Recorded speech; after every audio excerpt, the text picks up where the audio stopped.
Hello friends, welcome to my channel subjective matters. आज मैं आप सबके साथ डिस्कस करूंगी आईपीसी सेक्शन 34 जो कि जॉइंट लाइबिलिटी के नाम से जाना जाता है। तो अपन देखते हैं आईपीसी सेक्शन 34 क्या कहता है। Act done by several person in furtherance of common intention. मतलब कि अगर कोई एक्ट मतलब कि आपराधिक कार्य किया गया है कई व्यक्तियों के द्वारा मिलकर सामान्य आशय के अग्रसर में, कई व्यक्ति मिलकर कोई आपराधिक कार्य करते हैं, उनका इंटेंशन कॉमन है। कॉमन इंटेंशन से अगर कोई कार्य किया गया है तो वहां पर प्रत्येक व्यक्ति को समान लायबिलिटी में समझा जाएगा। ये समझा जाएगा कि प्रत्येक व्यक्ति ने ये कार्य अकेले अकेले किया है। ये कहता है सेक्शन 34 कि act done by several person, मतलब कि जहां पर कि कोई क्रिमिनल एक्ट कई व्यक्तियों के द्वारा मिलकर किया जाता है कॉमन इंटेंशन से, सामान्य आशय से, तो वहाँ पर प्रत्येक व्यक्ति की लाइबिलिटी जो है वो समान होगी।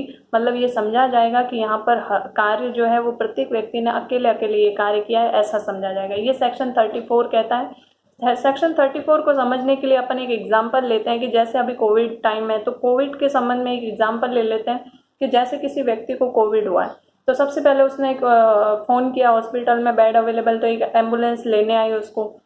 एम्बुलेंस में बैठ के जब वो हॉस्पिटल गया तो सबसे पहले उसकी एंट्री हुई, उसको बेड अवेलेबल करवाया गया। वो बेड पे गया तो फिर डॉक्टर आया, उसको देखा, चेक किया, दवाई वगैरह लिखी, दवाई और आई, कंपाउंडर आया, इंजेक्शन और लगाया।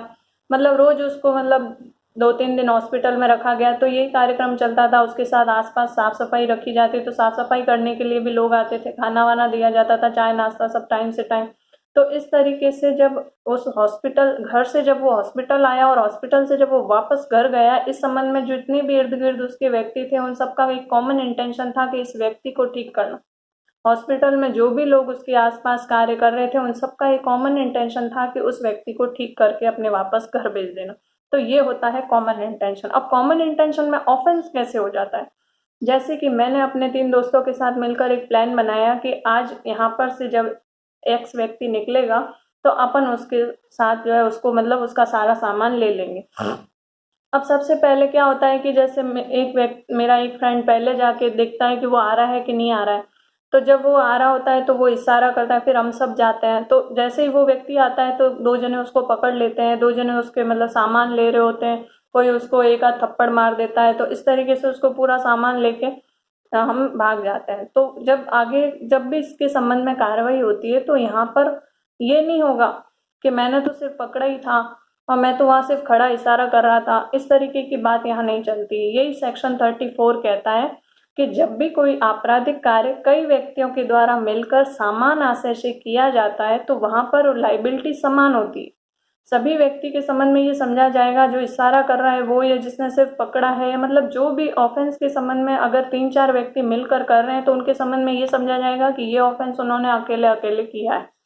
ये सेक्शन 34 कहता है। इसको अपन जो है Narendra Kumar Ghosh versus king emperor के केस के माध्यम से देखते हैं कि ये पोस्ट मास्टर की हत्या के संबंध में एक केस था कि 3 व्यक्तियों ने मिलकर उसकी हत्या के लिए गए। मतलब कि 2 व्यक्ति तो अंदर पोस्ट ऑफिस में चले गए, एक व्यक्ति बाहर बैठा ही वेट करता रह गया अपनी कि मुझे भी मतलब आवाज लगाएंगे तो मैं भी जाऊंगा, इस तरीके से। तो वो व्यक्ति भले ही बाहर बैठा था लेकिन वो भी व्यक्ति उसी तरीके से दोषी होगा जैसे वो 2 व्यक्ति जो अंदर गए।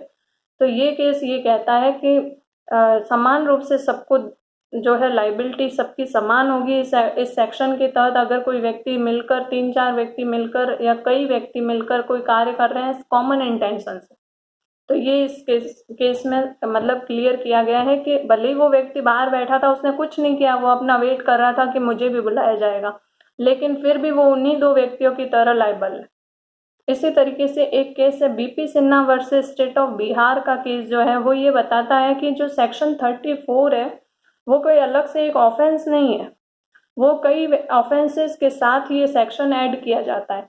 जैसे मान लो थेफ्ट हुआ है, कई व्यक्तियों ने मिलकर किया है तो वहां पर उनका जो कॉमन इंटेंशन से किया है तो वहां पर 34 लगा दिया जाएगा। डकैती हुई है, डकैती के साथ सेक्शन 34 को ऐड कर दिया जाता है। तो इस तरीके से सेक्शन 34 कोई अपने आप में एक अलग ऑफेंस नहीं है, इसको कई धाराओं के साथ लगा दिया जाता है। तो वहां पर फिर सेक्शन 34 के तहत प्रत्येक व्यक्ति को इस समान रूप से जो है वो दोषी माना जाता है।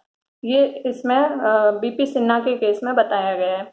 अब अपन देखते हैं कि जो सेक्शन 34 है जॉइंट लाइबिलिटी के लिए क्या क्या बातें आवश्यक है। सबसे पहले तो कोई क्रिमिनल एक्ट होना चाहिए।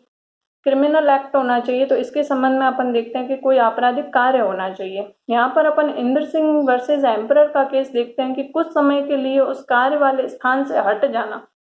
मान लो 4 व्यक्तियों ने मिलकर एक प्लानिंग की है कि किसी व्यक्ति को जो हत्या करने की प्लानिंग की है, तो चारों वहां पहुंच तो जाते हैं, लेकिन एक व्यक्ति को सामान लाना भूल जाता है। तो वो वापस जाके जब आ रहा होता है, जब तक मतलब काफी काम हो चुका होता है, वो उस व्यक्ति तक पहुंच जाते हैं, उसकी हत्या कर रहे होते हैं, तो वो व्यक्ति ये नहीं कह सकता कि मैं तो यहाँ था ही नहीं। तो ये इंद्र सिंह वर्सेस एम्परर का केस यही कहता है कि कुछ समय के लिए अपराध के स्थान से हट जाना उसकी लाइबिलिटी को कम नहीं करेगा। तो यहाँ पर अपन ने सबसे पहला पॉइंट जॉइंट लाइबिलिटी के लिए देखा कि आपराधिक कार्य का होना, कई व्यक्तियों के द्वारा मिलकर होना, सेवरल पर्सन, तो मतलब कि कई व्यक्तियों के द्वारा मिलकर होना। इसमें आपराधिक कार्य कई व्यक्तियों के द्वारा मिलकर होना, जिसमें कि उकसाना, अगर किसी व्यक्ति ने उकसाया भी है तो वो भी इसके अंदर आएगा। नूर मोहम्मद वर्सेस एम्परर के केस में ये बताया गया है। Noor Mohammad versus state of Maharashtra के केस में ये बताया गया है कि अगर मतलब किसी व्यक्ति ने कुछ नहीं किया, सिर्फ उकसाया है कोई कार्य करने के लिए, तो वो भी इसके अंदर शामिल होगा। क्रिमिनल एक्ट होना और कई व्यक्तियों के द्वारा मिलकर होना। फिर आता है कॉमन इंटेंशन से होना, मतलब कि उनका इंटेंशन समान होगा। जब कॉमन इंटेंशन सेक्शन 34 के लिए बहुत इंपॉर्टेंट पॉइंट है। अगर कॉमन इंटेंशन नहीं है, क्रिमिनल एक्ट भी है, कई व्यक्तियों ने मिलकर किया है, कॉमन इंटेंशन से नहीं किया है, तो वहाँ सेक्शन 34 अप्लाई नहीं होगा। सेक्शन 34 के लिए सबसे ज़्यादा जरूरी है कॉमन इंटेंशन का होना। महबूब साहब वर्सेस एम्परर का केस यही कहता है कि कई व्यक्तियों ने मिलकर अगर कोई एक्ट किया है लेकिन उसमें कॉमन इंटेंशन नहीं है, तो वहाँ 34 अप्लाई नहीं करेगा। 34 के लिए कॉमन इंटेंशन होना बहुत जरूरी। तो एक्ट का होना, कई व्यक्तियों के द्वारा मिलकर होना, कॉमन इंटेंशन का होना, फिर वो व्यक्ति जो है समान रूप से दायित्वाधीन होगा। ये चौथा पॉइंट है, मतलब कि सभी की लायबिलिटी समान होगी। इसके संबंध में अपन कुछ केस देखते हैं कि जैसे Jagir Singh versus state of Punjab का जो केस है वो ये बताता है कि मतलब अगर 4 व्यक्तियों ने मिलकर कोई ऑफेंस किया है तो उसमें एक अकेले व्यक्ति को भी दोषी किया जा सकता है। ये Jagir Singh versus state of Punjab के केस में बताया गया है कि एक अकेले व्यक्ति को भी दोषी किया जा सकता है। लेकिन यही जब केस, इसके संबंध में आगे एक और केस आया कि कृष्ण गोविंद पाटिल वर्सेस स्टेट का केस जो है वो ये बताता है कि अगर मान लो कई व्यक्तियों ने मिलकर कोई ऑफेंस किया है तो उनमें से सभी व्यक्तियों की जानकारी हमें नहीं है, तो वहाँ पर जिस व्यक्ति की जानकारी है उससे अपन जो है सजा दे सकते हैं।